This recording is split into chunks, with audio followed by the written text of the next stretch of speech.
திருமணம் முதல் அனைத்து விசேஷ நிகழ்வுகளிலும் முக்கிய பங்கு வகிக்கும் வெற்றிலையை அறியாதவர் எவரும் இருக்க முடியாது. இறைவனுக்கு எத்தனை பதார்த்தங்களை நெய்வேத்தியம் செய்தாலும் வெற்றிலை பாக்கு வைக்காவிட்டால் அந்நெய்வேத்தியம் முற்று பெறுவதில்லை என்பர். வெற்றிலைக்கு ஜீரணத்தன்மையை அதிகரிக்க செய்யும் ஆற்றலும் உண்டு. நம் கலாச்சாரத்தோடும் வாழ்வியலோடும் ஒன்று இருக்கும் வெற்றிலையின் நிலையோ பரிதாபத்திற்குரியது. குறிப்பிடும் அளவில் சீதோஷண நிலை இல்லாத புதுச்சேரியில் 45 ஆண்டுகளாக மேற்கொள்ளும் வெற்றிலை சாகுபடி தொழிலை அரசின் மானியம் கிடைக்காமல் கைவிடும் நிலைக்கு தள்ளப்பட்டுள்ளனர் விவசாயிகள். இந்த பணப்பயிரை செய்யறதுக்கு எங்களுக்கு நிறைய பொருள் உதவி தேவை. அதனால் மற்ற விவசாயிகளுக்கு கொடுக்குற மாரி எங்களுக்கு ஒரு உரமோ யூரியாவோ இல்லை விதை மானியமோ இல்லை மற்றபடி அந்த தொழு உரங்களோ எதுவும் எங்களுக்கு அரசாங்கம் கொடுக்கறது இல்லைங்க.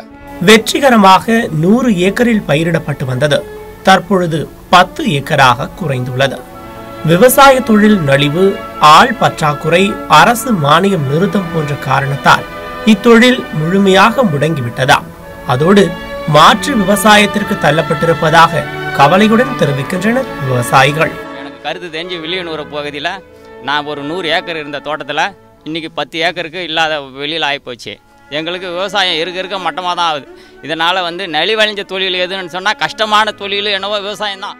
இது இன்னும் ஒரு 10-15 வருடம் காலத்தில் இது இல்லாத கூட போயிடும். ஏன்னா இன்றைக்கி பிளாஸ்டிக் இலையில் சாப்பிட்றாங்க, நாளைக்கு பிளாஸ்டிக் இலையில் சாமிக்கு படைப்பாங்க. இது முதலும் கடைசியமாக இருக்கக்கூடிய வெத்தலைங்க. ஆகையால் இந்த பயிரை எங்களுக்கு மேலும் ஊக்குவிச்சு இந்த பயிர் செய்கிறதுக்கு எங்களுக்கு நீங்கள் ஆர்வம் கொடுக்கும்படி மிக தாழ்மையோடு கேட்டுக்கொள்கிறேன். உடலை என்றும் நோயின்றி காக்கும் தன்மை கொண்டது கற்ப மூலிகை.